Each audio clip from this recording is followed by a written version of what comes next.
এই জামাত শিবির রাজাকারের সাথে বাংলাদেশে আর কোনো আপোষ করবে না। স্বৈরাচার গেছে দিল্লিতে, রাজাকার যাবে পিন্ডিতে।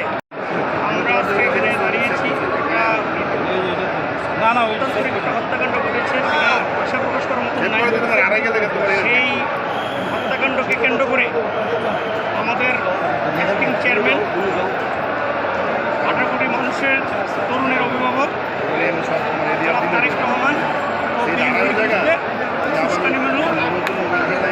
যে হিংসাত্মক কার্যক্রম শুরু করেছে জামাত শিবির ও তার গংরা, তার প্রতিবাদে আজকে আমরা এখানে আমরা হয়েছি।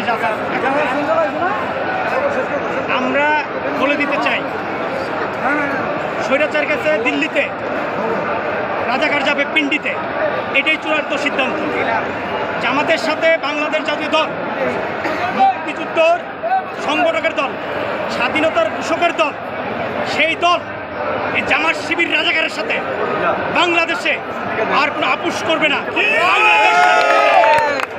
আমরা স্পষ্ট করে বলে দিতে চাই, আমাদের স্পন্দন মহান স্বাধীনতার ঘোষক শহীদ রাষ্ট্রপতি জিয়া রহমান, আমাদের হৃদয়ের আকাঙ্ক্ষা, আমাদের আইকন দেশনেত্রী বেগম খালেদা জিয়া, আপোষের নেত্রী, আমাদের আগামী দিনের রাষ্ট্রনায়ক, কোটি কোটি তরুণের অভিভাবক, আগামী স্বপ্ন যে দেখার ভিতর দিয়ে আমরা আজকে বেড়ে আসছি, সেই জনাব তারেক রহমানকে নিয়ে পশ্চিম মন্তব্য করার জবাব দেওয়ার জন্য আমরাই যথেষ্ট। ইনশাআল্লাহ আমরা পরিষ্কারভাবে বলে দিতে চাই সরকারকে, সরকারের দায়িত্ব হচ্ছে আইন শৃঙ্খলা নিয়ন্ত্রণে রাখার জন্য। এই সরকার ব্যর্থ হয়েছে। এই হত্যাকাণ্ড করার জন্য সরকারের ইন্ধন আছে কিনা সেটাই তদন্ত করে দেখা উচিত। কেন বাংলাদেশ জাতীয় দল একটি গণতান্ত্রিক দল, বাংলাদেশ জাতীয় দল এই দলটি তিলে তিলে করে এসছে। আমাদের জাতীয় দলের শিকড় বহুত গভীরে।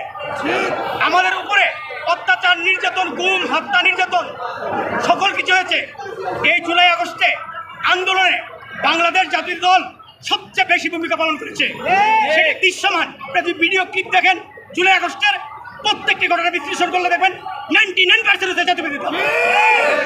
তার এই প্রজন্ম, তারেক রহমানের প্রজন্ম, আগামী দিনের রাষ্ট্রনায়ক, তাকে নিয়ে কুৎসি মন্তব্য জবাব বাংলাদেশ জাতীয় দল ও দেশবাসী একসাথে যৌথভাবে মোকাবেলা করবো জামাত শিবির। আপনাকে ধন্যবাদ। ছেলেগুলি তাদের কেন গ্রেপ্তার করা হচ্ছে না এবং মামলা থেকে তাদের কেন নাম উঠিয়ে অন্যদের নাম বসানো হয়েছে? আমরা বাংলাদেশের সমস্ত হত্যাকাণ্ড প্লাস খুলনায় আমাদের সাবেক যুবনেতা যাকে গুলি করে রক কেটে হত্যা করেছে, যে জামাত শিবিরের রক কাটার রাজনীতি পুনরায় আবার চালু করেছে, যে জামাত শিবিরের সাথে চাঁদপুরের ইমাম, যে জামাত শিবিরের সাথে আবার নতুন যোগ দিয়েছে স্বৈরাচারিণী শেখ হাসিনা আওয়ামী লীগের, ছাত্রলীগ, যুবলীগ, আওয়ামী লীগকে, যারা আবার বাংলাদেশে পুনরায় পুনর্বাসনের দায়িত্ব নিয়েছে। যে এনসিপির রাজপথে আমরা কোথাও খুঁজে পাই না। সমগ্র বাংলাদেশের সরকারি অফিস আদালতে টেন্ডারে তারা নিয়োজিত ব্যস্ত। তাই আমরা আজকের এই সভা থেকে হুঁশিয়ার উচ্চারণ করতে চাই, হুঁশিয়ার সাবধান, জামাত শিবির রাজাকার, এই মুহূর্তে বাংলা ছাড়।